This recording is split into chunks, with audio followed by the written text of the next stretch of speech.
había devastado el país durante largo tiempo. Jamás una peste había sido tan fatal y tan espantosa. La sangre era encarnación y su sello, el rojo y el horror de la sangre. Comenzaba con agudos dolores, un vértigo repentino, y luego los poros sangraban y sobrevenía la muerte.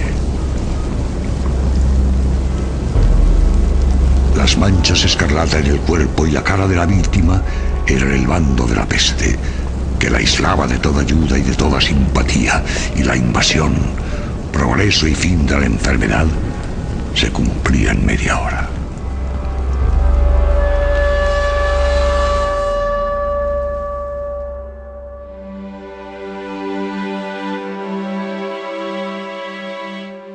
Pero el príncipe Próspero era feliz, intrépido y sagaz.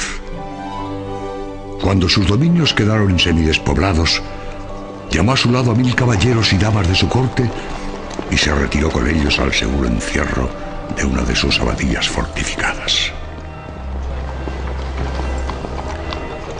Era esta de amplia y magnífica construcción y había sido creada por el excéntrico, aunque majestuoso gusto del príncipe. Una sólida y altísima muralla la circundaba. Las puertas de la muralla eran de hierro. Una vez dentro, los cortesanos trajeron fraguas y pesados martillos y soldaron los cerrojos.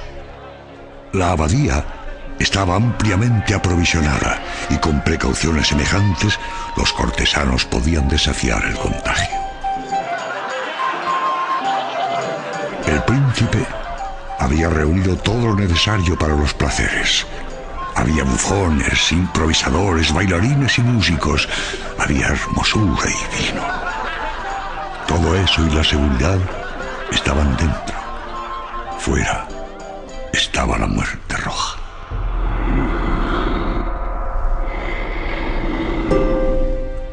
Al cumplirse el 5º o 6º mes de su reclusión, el príncipe Próspero ofreció a sus 1000 amigos un baile de máscaras de la más insólita magnificencia.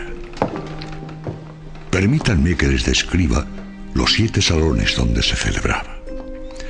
Las estancias se hallaban dispuestas con tal irregularidad que la visión no podía abarcar más de una a la vez. Cada 20 o 30 metros había un brusco recodo y en cada uno nacía un nuevo efecto. A derecha e izquierda, en mitad de la pared, una alta y estrecha ventana gótica daba un corredor cerrado que seguía el contorno de la serie de salones. Las ventanas tenían vitrales cuya coloración variaba con el tono dominante de la decoración del aposento. Si, por ejemplo, había tapicerías azules, azules eran sus ventanas. La segunda estancia ostentaba tapicerías y ornamentos purpúreos, y aquí los vitrales eran púrpura. La tercera era enteramente verde, y lo mismo los cristales. La cuarta había sido decorada e iluminada con tono naranja. La quinta con blanco, la sexta con violeta. El 7º aposento aparecía completamente cubierto de colgaduras de terciopelo negro que abarcaban el techo y paredes, cayendo en pliegues sobre una alfombra del mismo material y tonalidad. Pero en esta cámara, el color de las ventanas no correspondía a la decoración. Los cristales eran escarlata, tenían un color de sangre.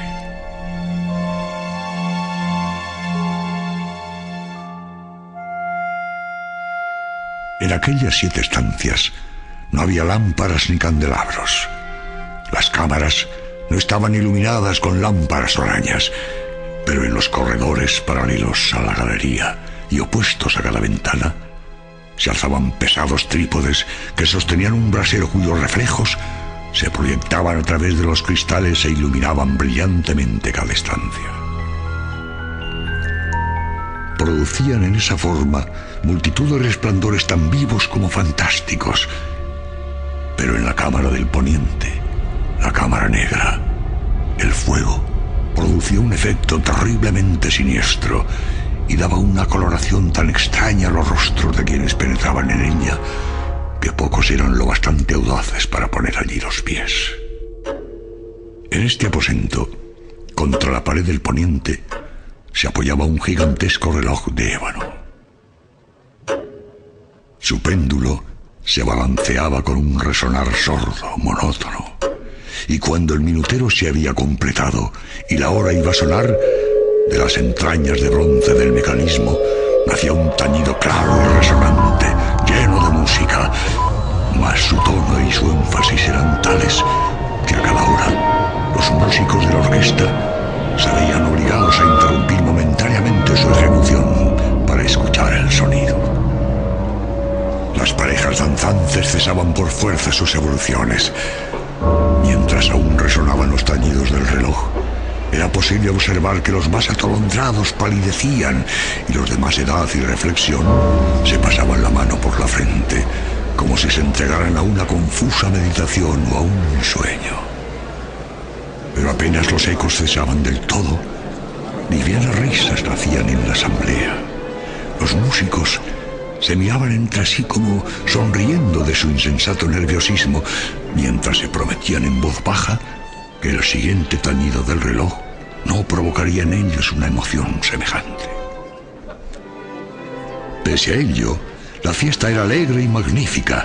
El príncipe se había encargado personalmente de gran parte de la decoración de las 7 salas destinadas a la gran fiesta. Su gusto había guiado la elección de los disfraces. Grotescos eran estos, a no dudarlo. Reinaba en ellos el brillo, el esplendor, lo picante y lo fantasmagórico. Veíanse figuras de arabesco con siluetas y atuendos incongruentes. Veíanse fantasías delirantes como las que aman los locos. En verdad, en aquellas 7 cámaras se movía de un lado a otro una multitud de sueños. Y aquellos sueños se contorsionaban en todas partes, cambiando de color al pasar por los aposentos y haciendo que la extraña música de la orquesta pareciera el eco de sus pasos. Continuaba la fiesta en su torbellino hasta el momento en que comenzaron a oírse los tañidos del reloj anunciando la medianoche.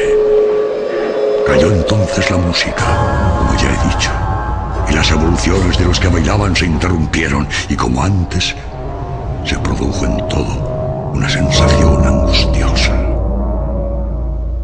Mas esta vez el reloj debía tañer 12 campanadas, y quizá por eso ocurrió que, antes de que los últimos ecos del carrillón se hubieran hundido en el silencio, muchos de los concurrentes tuvieron tiempo para advertir la presencia de una figura enmascarada que hasta entonces no había llamado la atención de nadie.